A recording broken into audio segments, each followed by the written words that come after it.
before the work was there.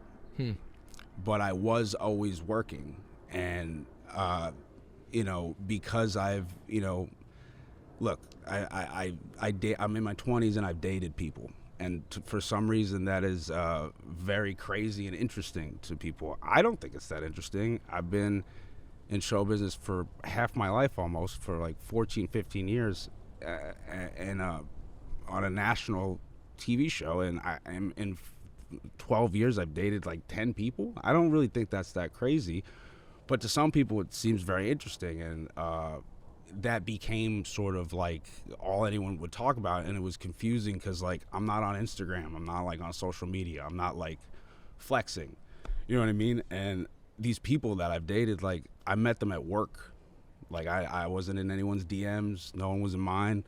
Like I worked at one of the 5 Hollywood epicenters of where you meet people. Of course, yeah. And that's just who I was working with and who I was around. And like that's how it happens. And I don't have control over, like a dude who's a paparazzi guy who's trying to, feed his family, that's trying to snag a pic. Like I get what he's doing, and because I could be on Instagram and be like, to this article, actually, Cosmopolitan, that is not true. You see, my mother and I live in the same house, but I have an apartment in the basement. I don't live with my mom. But like, who the wants to? I don't gotta defend I don't feel like I owe that to anyone. Yeah. But it affects the people around you, and then all of a sudden you're in this zeitgeist, and everything that's spoken about you has zero to do with the work, and that is a really feeling. Like, look, I think for an outsider, like when I'm looking like, wow, here's this kid, man, who's like got it all. He's on the show, and like on that show, his life is just like, it's bigger than the show, and he's becoming this unbelievably talented comedian, but now who's also becoming like the butt of his own jokes. And I always like didn't like I imagine that got like frustrating after a while, and confusing, it was confusing. Here's the thing, like, hey man, I'm cool with the joke. I'm cool. My friends do it. I get the late night jokes. Like, you see, Pete, I get it.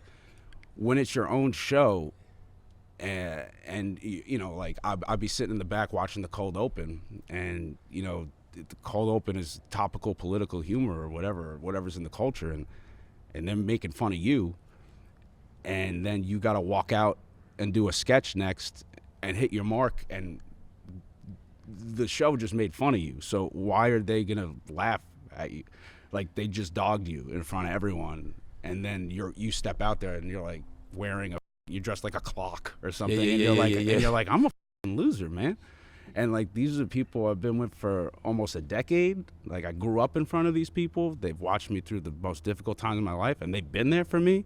And nobody's ever shown more love and grace and leeway than Lorne Michaels, and I owe my life to that guy. But like, it was confusing because it's the nature of entertainment, it's the nature of this business, that like at the end of the day, it's that's what it is. And it just was a really difficult thing to do. You feel small, you feel super insecure, and I'm already a very insecure person, and now I'm insecure in the place I'm supposed to feel the most safe. And like, it luckily we squashed it, talked about it, and fixed that part of it, but it took me a while before I felt comfortable to even say that.